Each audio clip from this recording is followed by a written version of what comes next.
Hello and welcome to Spooning with me, Mark Wogan. We are in a different location this week. We are at the new home slice at Harvey Nichols on the 5th floor. So, excuse the noise to regular listeners, but we shall soldier on and get to the meat of the matter, which is my special guest who will be trying something they think they love and something they think they hate. And we'll be going meandering through a sort of food history of that. But who is my special guest today? Well, they are a worldwide sensation. Whether they are playing Cruella de Vil or Maud, yes, but please welcome the one and only Victoria Smufit. What an intro! Well, we tried. I love that. It's so good to see you. It's gorgeous to see Because you. we met years and years ago. 1001. 1001 years ago when we were both young things. Yes, where gravity had not had fun with us yet. Salt gravity. Yeah, But you're right. That was back when you, Ballycassain, you were playing Orla. Yes, in And my woolly hats. but that wasn't the first thing you ever did, was it? That was where you came to people's attention, when this flame-haired lady came to everybody's attention. Yeah, no, I started with a film called Run the Country with Albert Finney and got to play, that was the only time I ever got to play the girl, the ingenue. Because since then I've played the evil, the crazy, the mad, the nutty. But it was the first time I played the girl. I don't know. I think Because I mean, back in those, you know, that you suit the ingenue as much as you suit the Raven lunatic. Well, I don't know. I think there's a stubborn core of pain in the ass about me that they went, yeah, she'll never be the one. She'll never be Cinderella. Well, yes. I mean, I think you have an air, certainly in person, of they're fun, but I'm not going to mess with them. Oh, good. I'm really happy that that's what comes across. I like mess that. with her. Yeah, She don't. looks like I'm going to have a great time. Don't get on her bad side. Yes, Is because that what you're trying to somewhere. put out? No, but I do think if I think that in every woman there should be a tiny, tiny bit of Glenn Close and Fatal Attraction, so that people know that you can poke the bear as much as you like, but just be aware there's an end of a rope somewhere, and you don't know what could happen. How long does it take to get to the end of your rope? Are you very fiery? I can. Yeah. I think I'm more chilled now. Well, you do to get. But I'm sort of an odd one. Like in big crises, I'm really, really calm. I go to Icy Princess. But if you don't open the door, you slam the door, or you whack me, and you don't say sorry, or something, Or the remote's gone missing. or the remote, the batteries are out, That's what I lose it about. and then I'm like so irritated. Yeah. But they say that about people. Like you'll argue over who finished the milk, but you're not really worried about the milk. No. But I think that's a very Irish thing. Do you think so? Well, I think the Irish are experts at not saying what they mean to say whilst saying. Yes, because great Auntie Betty would hold you down and beat you into a pulp while twitching the curtains and telling everybody that that's what you've done. Yeah. So Because it's right, before meeting you today, I had a little listen to another podcast, and with some Irish fellow. What's his name? Oh, Ryan Tubbett. That's it. Yeah. the glorious Ryan. I think he's quite well known in Ireland. Yeah, he is Ireland. Look, he is Ireland. Ireland in a nut case. But there was an interesting story you told about your dad, which I thought was really typically Irish, which is that thing of they tell everyone else they're proud of you, not you.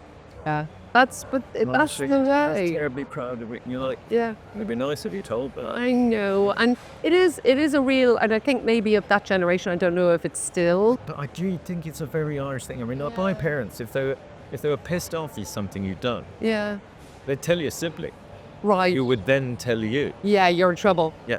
So Yeah. there was never a confrontation, really. Yeah, it's funny, isn't And it? you kind of avoided, like, let's go back to the beginning, right? So, born in Dublin Some time ago. some time ago, and have remained ageless since. Oh, love you. But so you were born into quite a significant Irish family, and I know what it's like to be part of a significant Irish family. And the Irish are lovely, except if they think you're getting beyond yourself. Yes.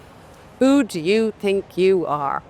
Yes. So I think look, no, I know. I was, like yourself, brought up in a family where people knew of you. You're very privileged. And in abject middle class bliss, let's be honest. 100%. Yeah. 100%.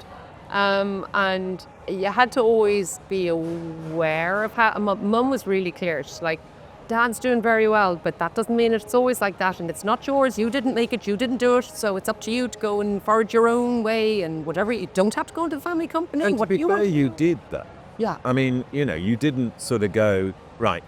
I mean, because there's always that slight question. I mean, my son wants to act. Right. That's what he wants to do, is that kind of thing. And, you look at a lot of the sort of quite successful, particularly male actors at the moment. Yeah. They're all Irish. Yes, they're all Irish. No, there's a new wave of Irish, but the wave just before that were all nice middle-class boys who've been privately educated, Yeah. and could probably afford to starve, Yeah. before they made it. Like a lot of, 100%. I've worked in hospitality my whole life. There's tons of what almost famous actors, singers, dancers, whatever. I mean, you waitressed. Oh, yeah. Yeah. You bet. In a diner in Bristol. Yeah. I loved it. We got pink gingham shirt and a big flippy skirt, and you'd cartwheel to the tables. And I had this whole thing where I'd get myself very confused, because I'd go up to one table, I'd have a bunch of tables, and at one table I'd be like, how's it going, I'm Fanula? I'm your waitress for this evening now. What is it you need? Just give us a shout. And then I'd go to the other table and say, hello, I'm Victoria. I'm serving you this evening. Do you need any? And then I was like, hey, my name's so looking after you tonight. You want to holler? So great practice. Great practice. But I get very confused because I go there. Yeah. But it was good crack. Kept me busy. Yeah. So when you were growing up, one of the things that, and it's come up before, it's an interesting one. One of the first dishes in your food history that were mentioned is this, and I've got it here now. Is that Angel Delight? That is butterscotch Angel Delight.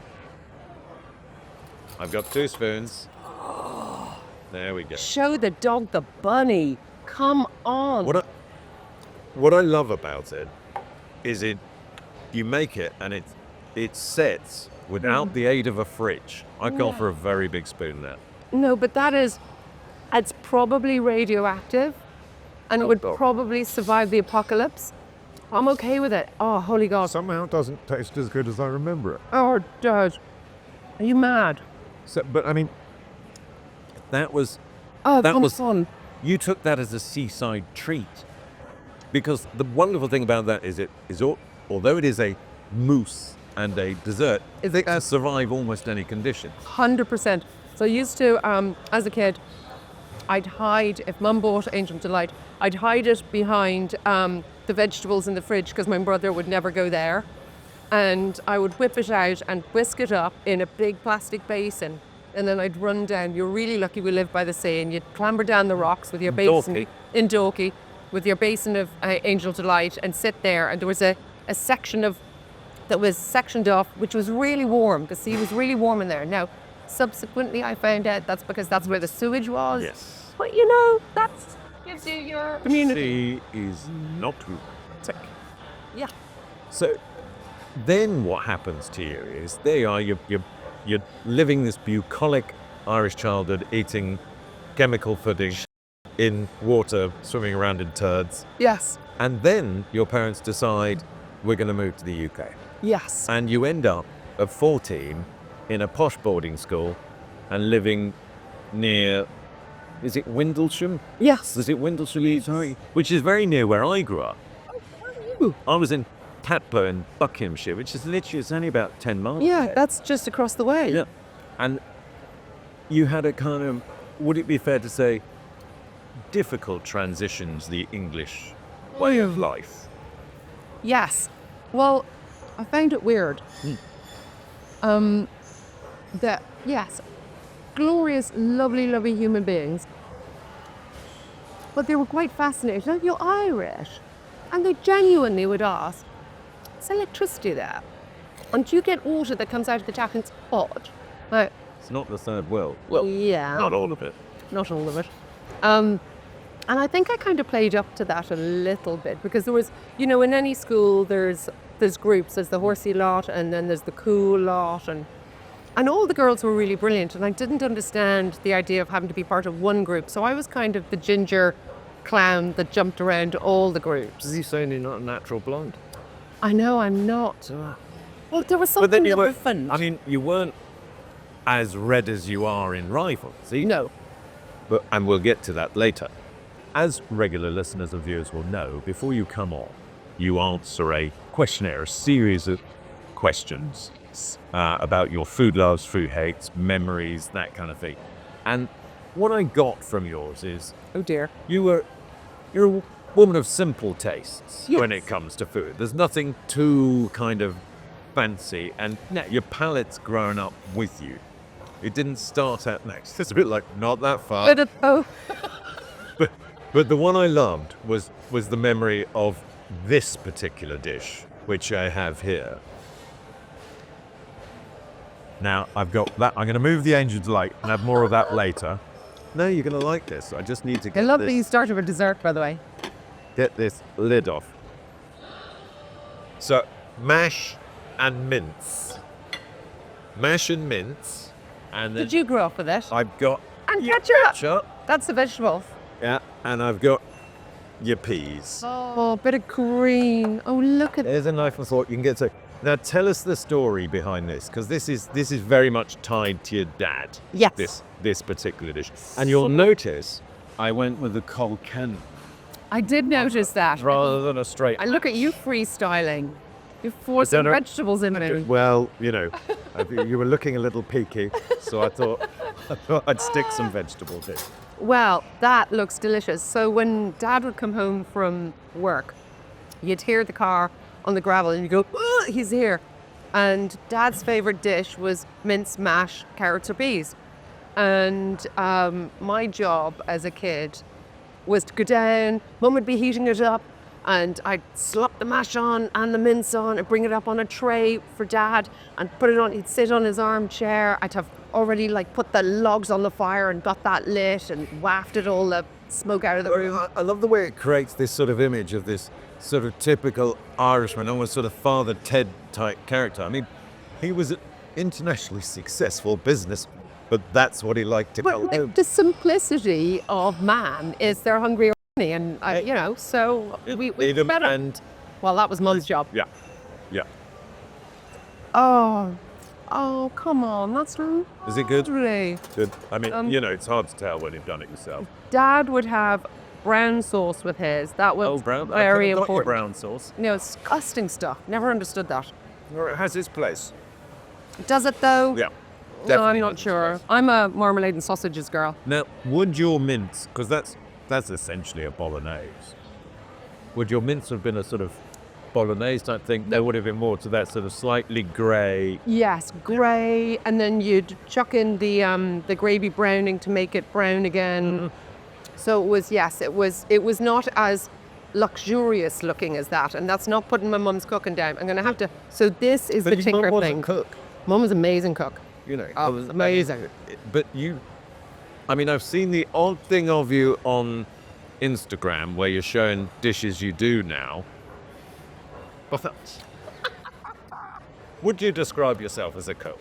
No. Okay. No, my mum was convinced she got the wrong child at the hospital because I just wanted food to stop the pain. I couldn't care less about flavour. She was like, you're definitely not mine.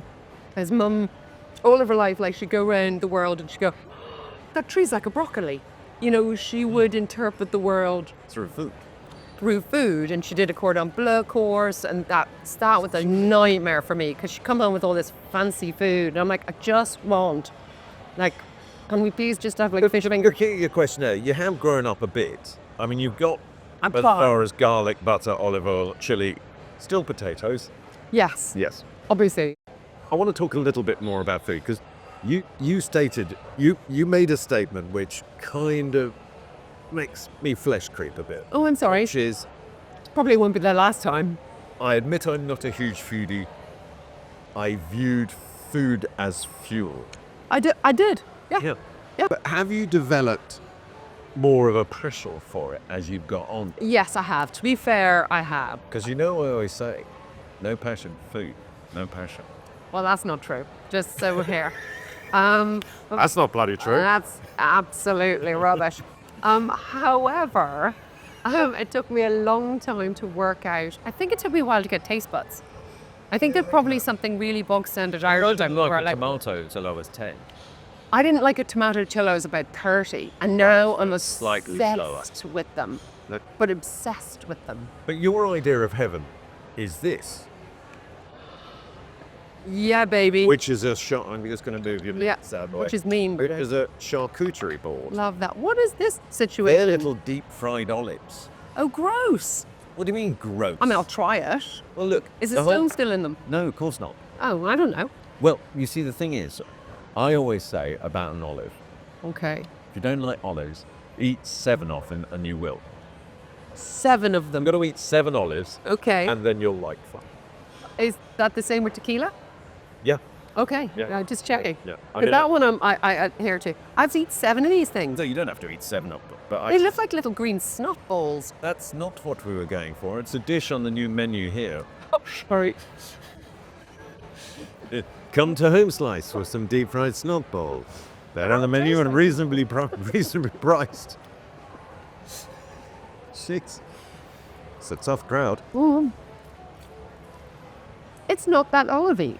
Exactly. How do you get people to eat? Oh, And this is to my point.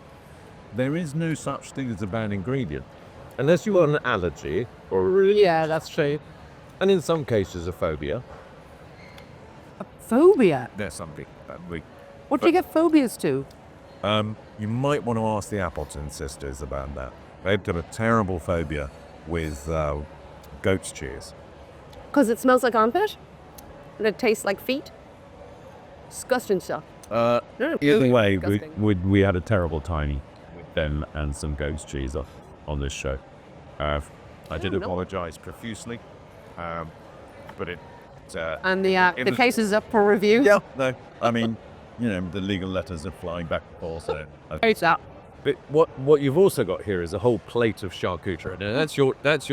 Is that your kind of? I'm going to sit down, watch myself back to back on TV because That's something I do. doing that. Okay. No. Anyone with half a brain hates doing it, don't they? Yeah. But what I enjoy is watching what my buddies were doing, because I was sort of a satellite cart that I'm like, oh, what's Tennant up to? And oh my God, look at ATAF. Like, that was the stuff that I loved about watching it. Yeah, and I mean, look, the nice thing about it is although there are some main characters, the supporting cast is so wide and cleverly written Yeah. that you're waiting for that person to And come everybody's back story they all have an arc. Everybody has doesn't a it? want and a obstacle and a failure. in. The other married couples are phenomenal. And what I quite like is that thing of like it was brazenly Irish, the way in which you come in, you do it, you shout, you fight, and the rest of them all pretended to be something they're not and shagging everybody else. Yeah. We always felt like we were portrayed like most honest marriage, and and just loved grossing out Taggy and I mean, nobody wanted you guys to split up. Nobody wants that. no. Nobody wants that. Tom. Well, except for a lot of TikTok who are like, Maud, could you just beg her off because we want a slice of them? Oh yeah, but that's Yeah, that's just fair. Well, that's fair, but it was so in your terms. Your family is important to you, Oh God, yeah. the The most. you have sensibly put that first. Yeah. Yes, you are Maud and an actress at Cruella de Vil and all this. And first and foremost, you're a mum. Yeah.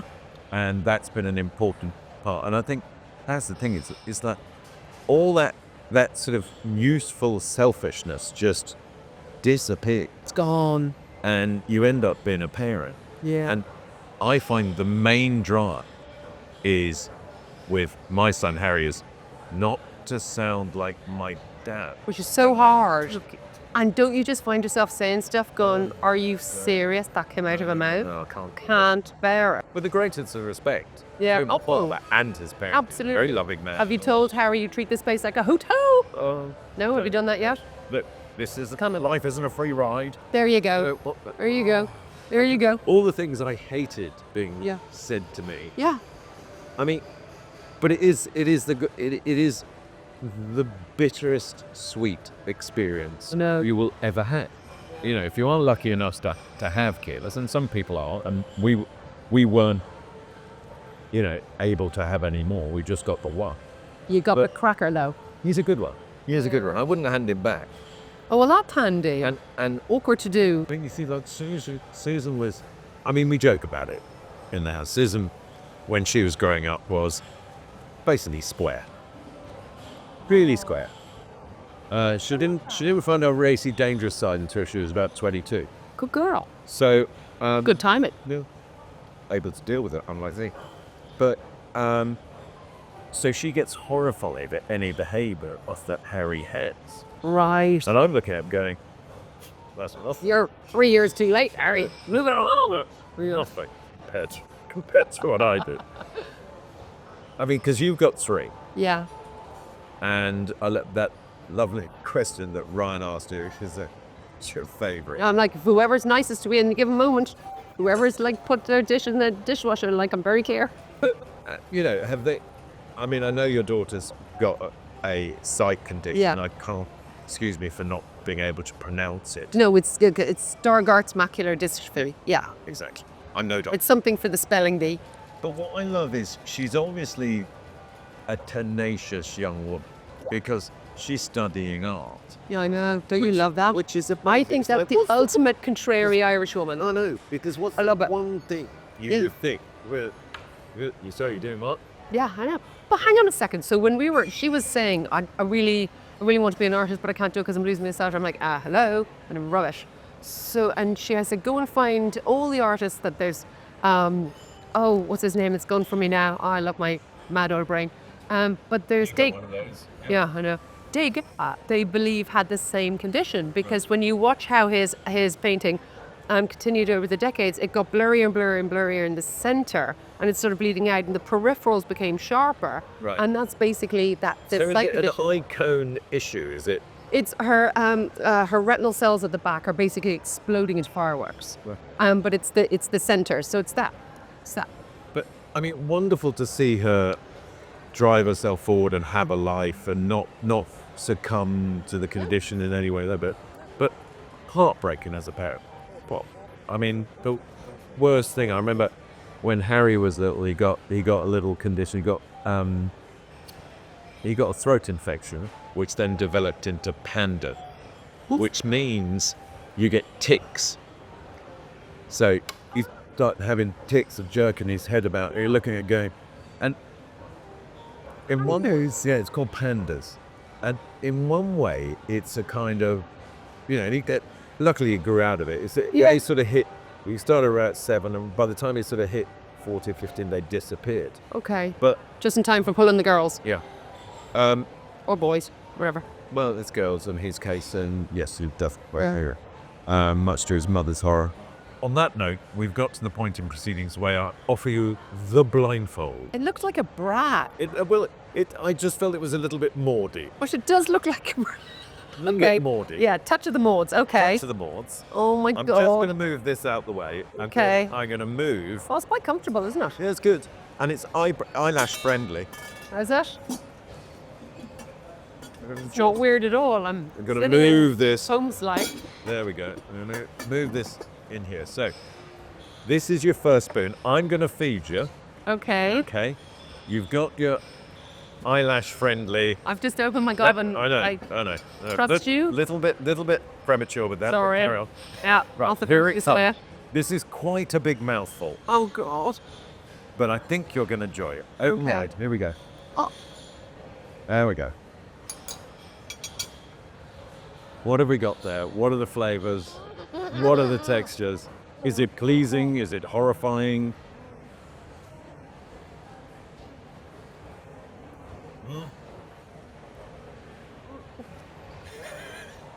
I think this is good. I'm not sure. And she's not giving away a lot.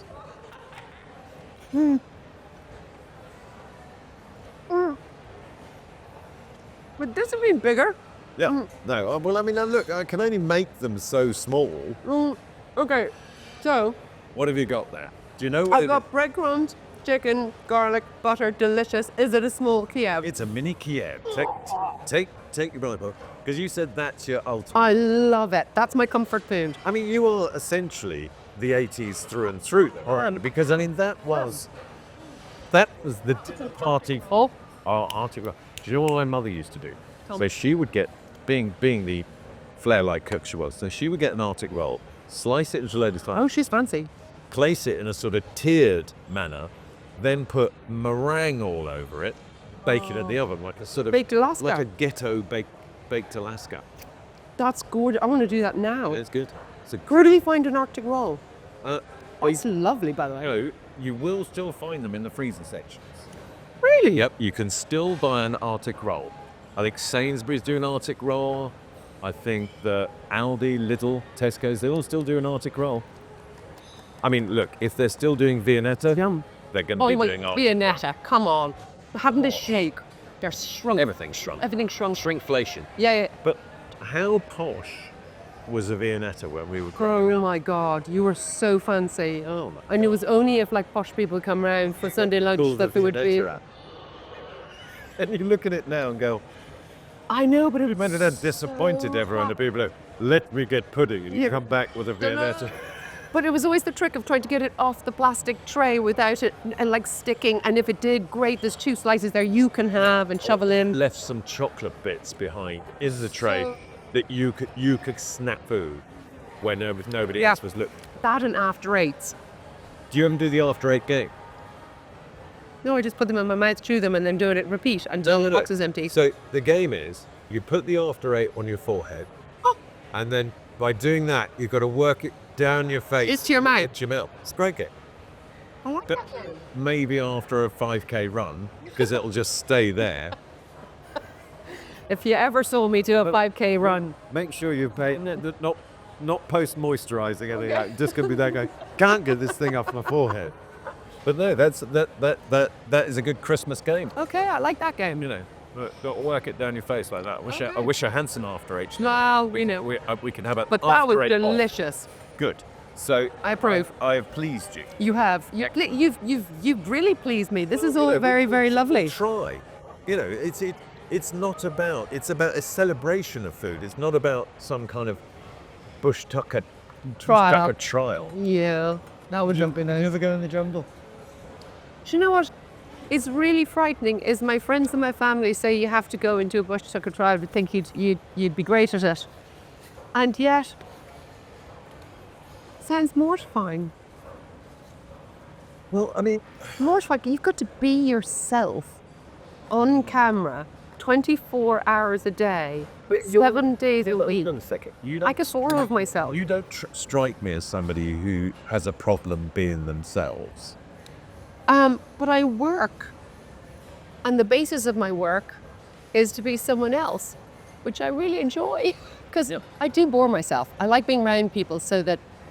Do you think if you did one of those tests now that everybody does, you would be on some kind of spectrum of some sort? No, if you ask my husband, who is most definitely on all the spectrums, thank God, he's the most hilarious nutcase. Love him so much. Don't tell him. Is Keep that quiet. keep that in the down low. He would say yes. He calls me the butterfly. I would disagree because obviously I think I'm fabulous. But hold on a second. But if I did the test, Would you say it takes one to know one? put it this way, we're compatible. Yes, yes.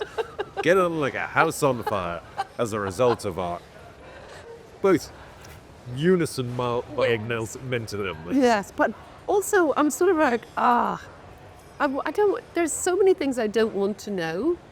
Yeah. Like other people's opinions of me, not mine, don't need to know. There's just so many things I don't need to know. And doing a test, something like that, also don't need to know because I've got that. muddling through. You know, Susan regularly says to me, "You know, you've probably got that." Oh, yeah. And I'm like, "Yeah." Do you think in Ireland we were just dipped in it before we were allowed out of the womb? Literally just sprayed with a little ADHD before you come out.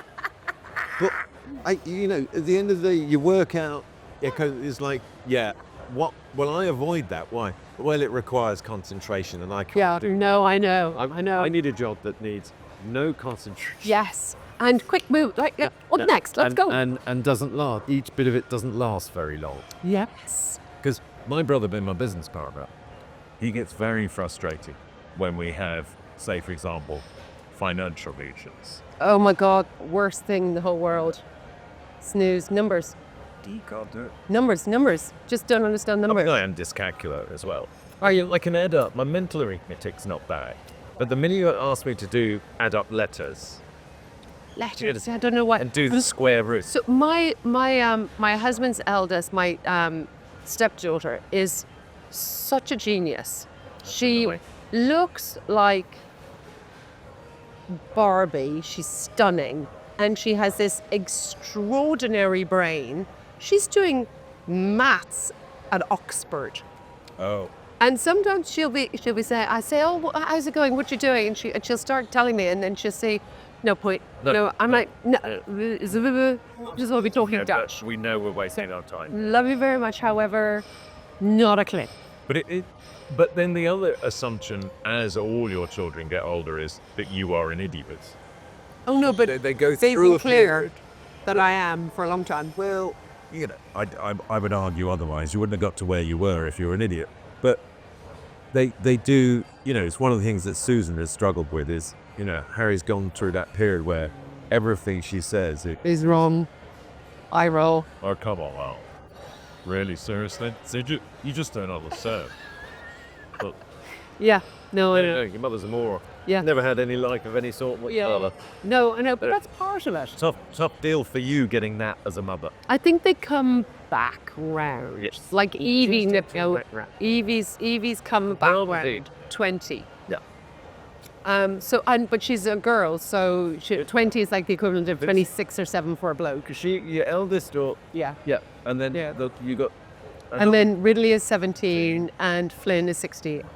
boy and 2 girls. Yeah, it's fun. They all tolerate me. Well, can you tolerate another spoon?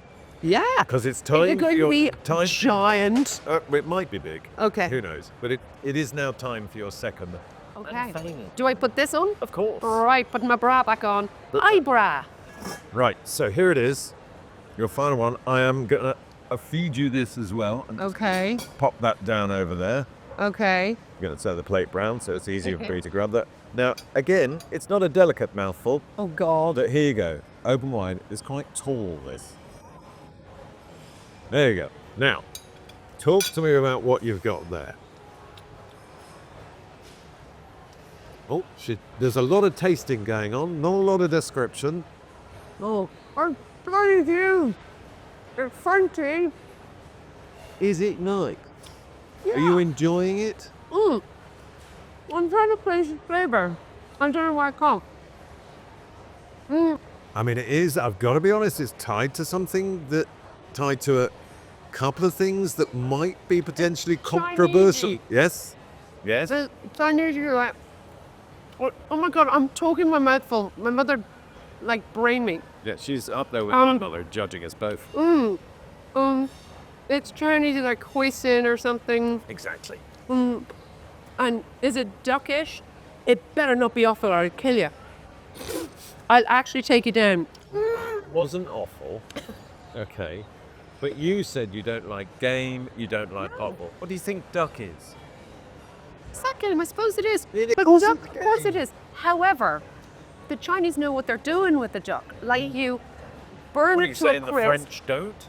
No, it's all like fleshy and pink and oozy and just feels too much like a dead thing. So you won't eat a duck until someone's deep fried it to death. I don't want my food to make me see its eyeballs or I love. Well, we had a duck spring roll there Yeah, with yum. hoisin sauce. I did okay. Not great. But Quite the delicious. reason I went down the Chinese route was there's that lovely story when you were in Bulletproof Monk Oh, wow. and the stunt crew took you out for a traditional Chinese meal. She's just, well, sorry. She'll get the answer to that question in a minute when she's finished stuffing the duck spring rolls in her mouth. Yeah. So, flew to Vancouver.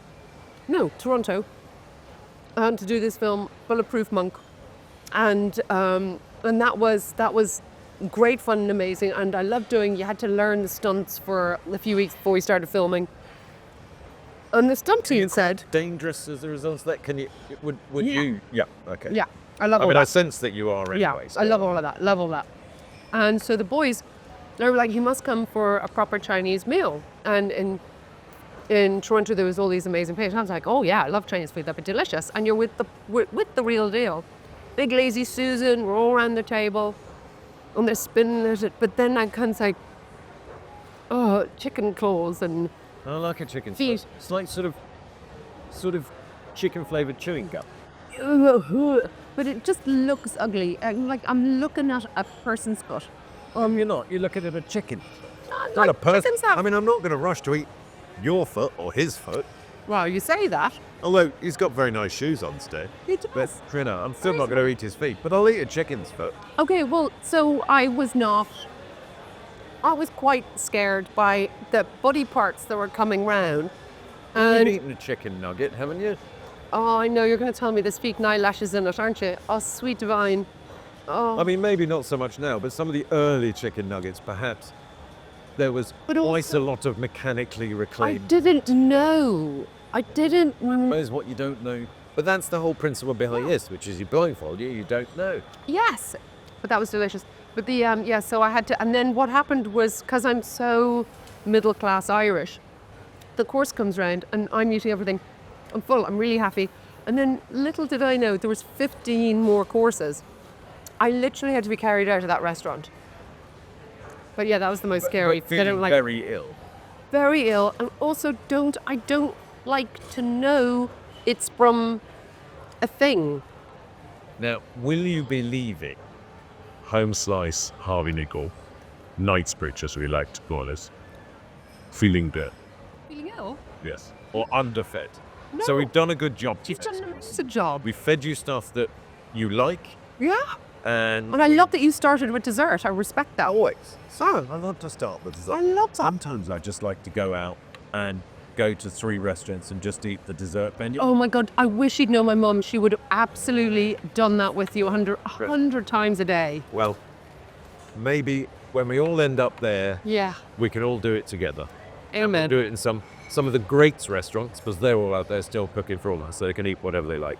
But that is all we had time for today. Well, thank you. Thank you so much for taking part. We're so excited about the next bit of Rivals and what happens. But there's no finger crossing. What do you reckon? Maud's going to be written out? No way. We know. Well, you need more than that. But thank you, Victoria. It's lovely to see you. And I look forward to your continued success in this world and you going to even greater heights than you've already reached. That is all that we have time for this week on Screening with Mark Wogan. Thanks to the team here at Home Slice Knightsbridge. Of course, you can get this podcast wherever you get your podcasts from, and it is available on YouTube. And you can follow us on Spooning with Mark Wogan across socials and see what's coming up next. That is all. Until next time, stay beautiful.